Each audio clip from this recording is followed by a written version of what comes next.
अकामत के बारे में। ये जो अकामत होती है, अकामत जो होती है ये नमाज के लिए, जमात के लिए ज़रूरी नहीं है। वो ऐलान है कि जमात खड़ी हो गई है, और जो साइडों पर बंदे को वुज़ू कर रहा है, कोई जोर के वक्त कुरान मजीद लेकर बैठ जाता है, पढ़ना जो कर देता है, सुनते पढ़ने के बाद उसके बाद टाइम होता है, कोई जिक्र करने शुरू कर देता है, कोई मुख्तलिफ अपने यानी मस्जिद के अंदर ही मुख्तलिफ कामों में अपने मसरूफ होते हैं नमाजी, उनके लिए इतला होती है, या जो वुज़ू कर रहे हैं, वुज़ू खाने में है, उनके लिए इतला होती है कि जमात खड़ी हो गई है, आप जल्दी से शामिल हो जाए। तो ये अकामत होगी, इसका मतलब ये है। तो अकामत जब शुरू हो जाए तो उस वक्त आपने जमात बंदी जो है वो जैसे ही बंदा अपने सुनते वगैरह पढ़ने के बाद फारग होता है, तो उसको चाहिए वो कतार बंदी करके बैठ जाए, जहाँ जगह मिले जाकर वहाँ कतार में अपनी जगह पर बैठता जाए, यानी लाइन उसी वक्त बनती जाए। ये तरीका है, ताकि बाद में लाइन वगैरह बनाना ना पड़े। तो ये बंदे कह देते हैं ना एक दूसरे को, तू इधर आ जा, तू इधर आ जा, तो आप परे हो जाना, जो नहीं कहा तू आ जा यार। तो ये नहीं है मसले में। कोई किसी के लिए वहाँ जगह अदबन छोड़ दे तो कोई बात नहीं, लेकिन किसी के लिए नहीं, बस अपनी अपनी जिधर जगह मिली है वहाँ बैठ जाना, क्योंकि मस्जिद किसी के लिए मखसूस नहीं हो सकती। किसी एक बंदे के लिए कोई बड़ा है, छोटा है, या वहाँ अल्लाह का घर है, एक ही सामने खड़े होकर महमूदो अयाज, तो वहाँ पे बंदा कोई निस्बत नहीं है किसी की। तो बड़ा है वो भी अपनी जगह पर आएगा, छोटा है वो भी अपनी जगह पर आएगा, अमीर गरीब का फर्क वहाँ मिट जाता है।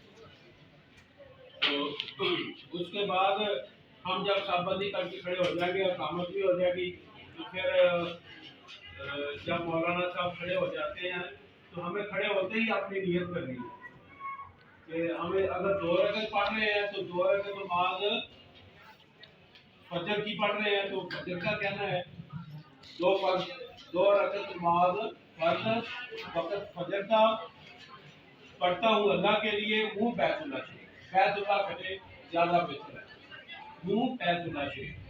तो हम बैतुल्लाह की तरफ मुँह करेंगे। जब हम बैतुल्लाह की तरफ मुँह कर लेंगे तो फिर हमें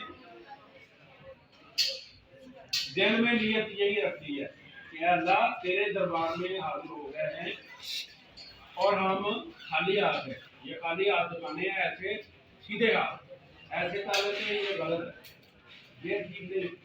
सलाम ऐसे ही होता है, हिजरे असवद के सामने बंदा यहाँ खड़ा होगा, लेकिन समझेगा कि मैं अल्लाह के घर में जो हिजरे असवद लगा हुआ है उसके सामने खड़ा हूँ और मेरे खाली हाथ हैं, दुनिया साथ नहीं लेके जानी, ना लेके आनी है, तो ना बंदा ऐसे हाथों में ना कुछ ले सकता है, इसीलिए ऐसे करवाए गए हैं।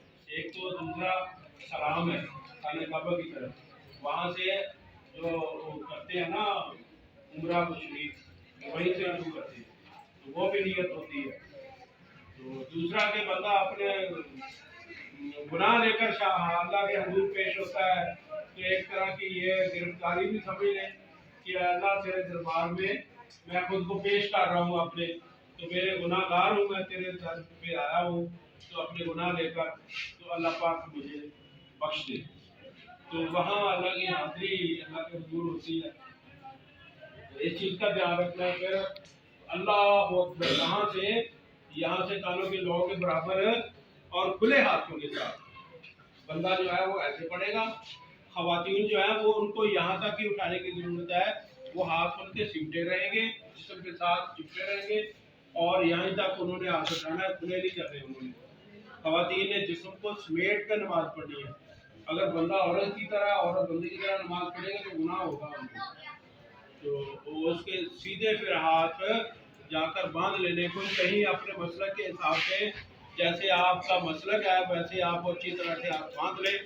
तो मैं तो अहम सुन्नत वल जमात से तलब करता हूँ, तो मैं उसी हिसाब से बनूँगा। नाप के हाथ बिल्कुल नीचे यहाँ हाथ रखूँगा अपना, और ये अपना हाथ यहाँ इसकी कलाई पर रखते हुए ऐसे हाथों की ऐसे बनाऊँगा और ये तीनों उंगलियाँ सामने रखूँगा।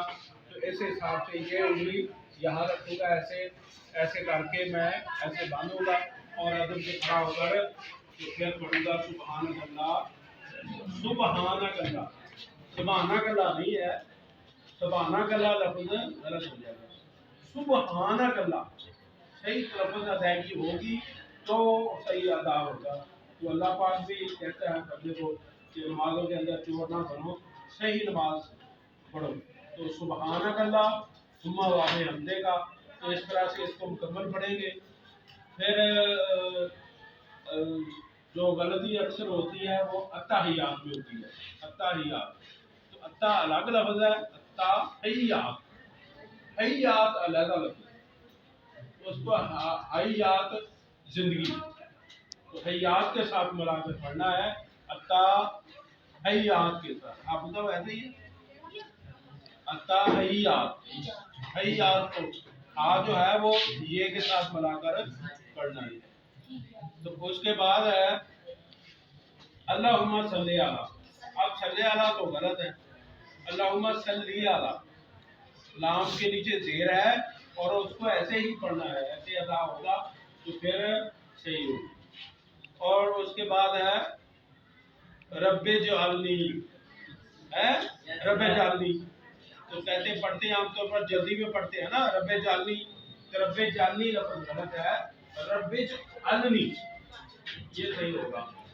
اس کے بعد ہے والے والدیہ، وہ بھی غلط ہوگا، ولی والدیہ، ایسے ہی ہے ولی والدیہ، تو اس کی صحیح ادائیگی آپ نے، میں حافظ تو نہیں لیکن آپ نے کسی بھی حافظ سے آپ صحیح کروا سکتے ہیں، کسی بھی قاری صاحب سے آپ درست کروا کر اپنی بات کو صحیح ادا کریں، پڑھے۔ اللہ تعالیٰ آپ کو اور مجھے صحیح پڑھنے کی توفیق عطا فرمائے۔